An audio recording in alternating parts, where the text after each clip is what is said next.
Hey y'all, it's Beer Thrift Machine. Today's gonna be a what's up video, so stay tuned.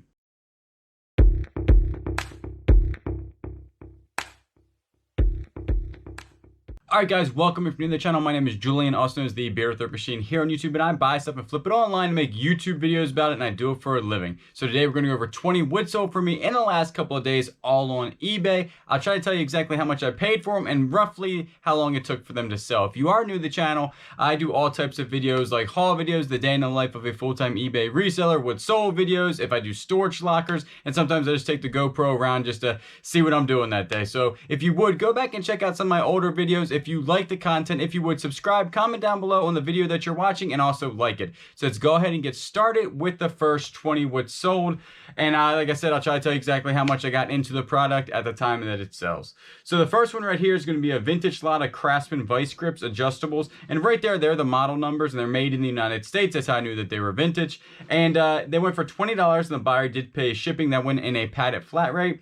This took about only a couple days to sell, and this is out of the storage locker that I got a couple days ago. If you haven't watched that video, I will link it down below. It was about a week ago, and I'm just getting my money back on that. So right there, there's no profit there, just getting my money back that I spent on the storage locker. This one right here is going to be some vintage 1984 Spalding and Rogers tattoo sheet number 204T Harley Davidson. There's a whole bunch of like hand-drawn Harley Davidson tattoo ideas, and it went for $20 free shipping. It took a really long time to sell, probably 8 or 9 months, and I got that for free. This one right here is going to be my last Tapco Brake Buddy. I got this about 2 weeks ago at an auction, spent 70 bucks on it. Fast flip, went for $150 plus shipping. I had sold another one for around $200 or $175, I forget exactly how much it was with the case. This one had no case or anything, so $150 I was happy to take for a fast flip, and a fast like 50 bucks. This one right here is going to be a TaylorMade rack 6 iron. All that stuff right there is on the shaft. It has the name of the shaft, the graphite, and the flex of the shaft, and went for $15, and the buyer did pay shipping. I've had this one forever. This was one of my first buys when I got into golf clubs, and I probably had $1 into it when I bought it, and it sold for 15 bucks, so not too terrible, but it did take probably about 6 to 7 months to sell. These Callaway Big Bertha Warbird woods. This is going to be a 3 and 7 wood ladies graphite shafts, and went for $30. The buyer did pay shipping. I have $6 in these, most likely at a Goodwill. And these are Heaven Woods, an S2H2, and the other one is just an S2H2, which means it's a little bit older club. And there's a big thing on the amount of money you can get for these. If they are like senior flex, they go for more money than say like ladies flexes, because they're not in quite as demand as like the men's golf clubs. So really, like I always say, make sure you type everything in on these golf clubs and then comp them correctly on eBay, and I'll give you the correct price that the market's going for them. These right here was my first storage locker a really long time ago that I got. These were scrub tops. They were size 2XLs, and there was like a lot of 11, so I put them all in lots. I had a whole bunch of scrub tops and bottoms.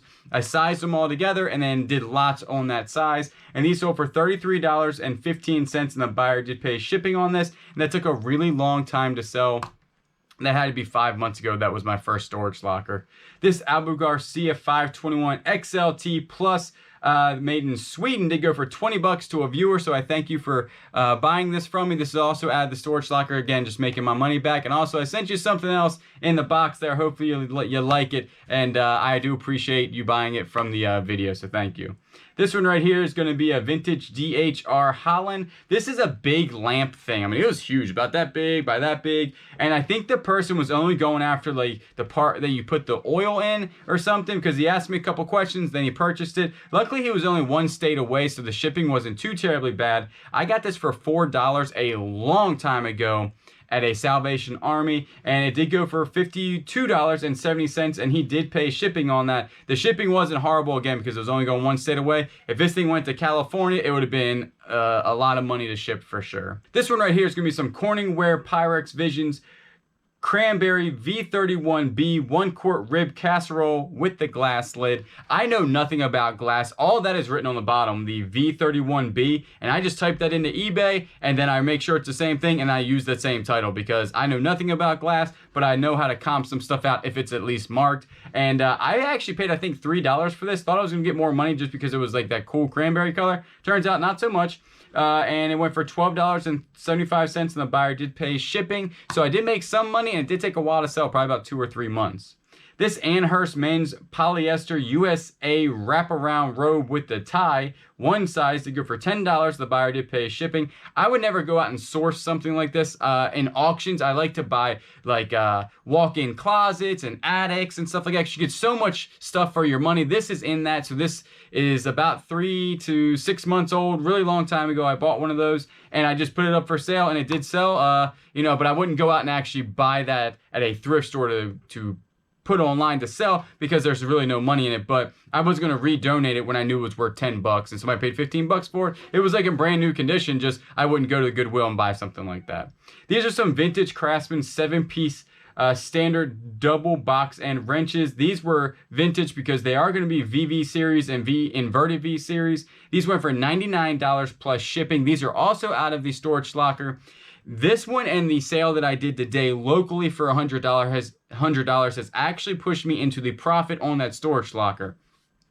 And the reason why these go for so expensive is because of the series numbers. People always ask, how do you sell these Craftsmen? You can go to Lowe's and buy them for cheaper than that. You can, but they're not these. These are completely different. They're forged differently. They're made in the United States. They're made back, I think these were made back in the 90s. Really good steel. And these were in really good condition, and they weren't etched. There were no rust. These were in like immaculate condition. And that's why they went for so much money. I usually say if you have vintage Craftsman wrenches, usually $10 to $15 a piece. So right there, if you think about it, these do go for $10 to $15 a piece because in the set. So I'm happy to let these go, but always look for those vintage Craftsmans. If you can get them in sets, usually at garage sales and stuff, you can get them for $1 or $2 a piece. Still worth it if you can get the whole set. You usually can sell them for $100 or $150 for the wrenches. Especially I sell the box wrenches the fastest. The double end box wrenches, usually the double end box wrenches don't stay listed for about a week. I mean, they sold in about 2 days for full asking price because people want them. I mean, they don't make them anymore. And if they're in really good condition, they're hard to find because a lot of these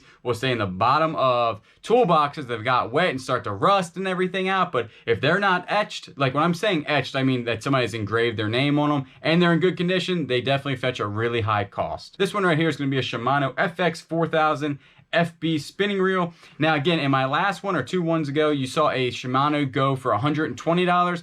All fishing reels are definitely not created equally. That's why you have to comp these out if you don't know fishing reels and type in what's on the actual fishing reel. So that one says, as you can see in the picture, FX 4000 FB, and it will show you on eBay the exact comp. Just because one Shimano goes for 120 or 150 doesn't mean all of them go that high. So you definitely want to comp out the right one, because a lot of Shimanos are lower end Shimanos and they're not the real high end stuff. So this one I was pretty happy with. Did go for $17. A 4000 is not a huge reel. It's a big reel. I mean, it's not like a tiny reel, but it's a decent size, and 17 bucks I was happy for. They did pay shipping. That's also out of the storage locker, and that one's going to be pure profit. It only took about a week to sell. I remember buying this Cobra Baffler blade sand wedge, and I think even on video I said I don't know why I bought this because there was no sold comps. Bought it for $3, been sitting for about 3 months, and it did go for $16.15. The buyer did pay shipping, so probably about $10 profit. I'll take it all day long. This one right here is going to be a King Cobra hybrid head cover, just the head cover. And hybrid means it's a smaller head cover, like a regular driver one's gonna be real big. This one's like a mid-size, and it actually had like the tag on it where you can move around what hybrid it was. And it went for $10 free shipping, $3 to ship, $7 I'm already in the good on. So about $5 profit, easy to ship, easy to list, easy to store. I like selling head covers. This one right here I got for free about a week ago. These are the Candyland Adventure PC game, 1998 version. Did go for $6.80. The buyer did pay shipping, again, about a week to sell, and got it for free, so about $5 again. This Strata putter, right-handed, had a good grip on it. I do remember this grip was actually really nice. I have about $2 into this when I bought it, but I'm already in the good on the lot that I bought it from, but it did take a while to sell, and it went for $16.92, and the buyer did pay shipping. Not too bad. This one right here is going to be a vintage 13-ounce bluegrass claw hammer, fiberglass handle. Now somebody said that there was a graphite handle on this. It was stamped fiberglass, so I only put that in the description because the hammer was stamped fiberglass. Did go for $35 plus shipping, so I think they were about $50 all in on this. And it turns out that bluegrass 13-ounce is kind of a rare hammer that people were very sought after. I put this on, had a huge market. I put it on for 50 bucks. I could have waited probably to get 50, but I needed my money back out of that storage locker. I probably, after I did the math, only had a couple bucks in this, so I thought 35 was a good offer. The person sent me, and they paid immediately. So I'm happy to see it go to a new home because some people love their hammers. So I'm sure somebody's gonna love that thing, maybe restore it or something. So definitely pretty cool, but I didn't know it was gonna be worth that money. That's why if in my video I was saying I'm gonna comp this out because I've never seen a hammer that had numbers on it and it was stamped a certain thing. So when you see stuff like that, comp it out because you never know what it is and how much it's gonna be worth. This I've had for a long time. This is a vintage ball peen 16-ounce hammer made in Spain. The number on this one was BP16. It says free shipping there. It did not go free shipping. The buyer did pay shipping. It was $12 plus shipping and a padded flat rate and took about 6 months to sell. These are some crimpers that I got out of the storage locker. And these are some Thomas & Betts TMB, that's Thomas & Betts, crimpers, pliers, and they did go for $18 plus shipping, again, and a padded flat rate. It only took a week to sell, and I'm in the good, so that's pure profit.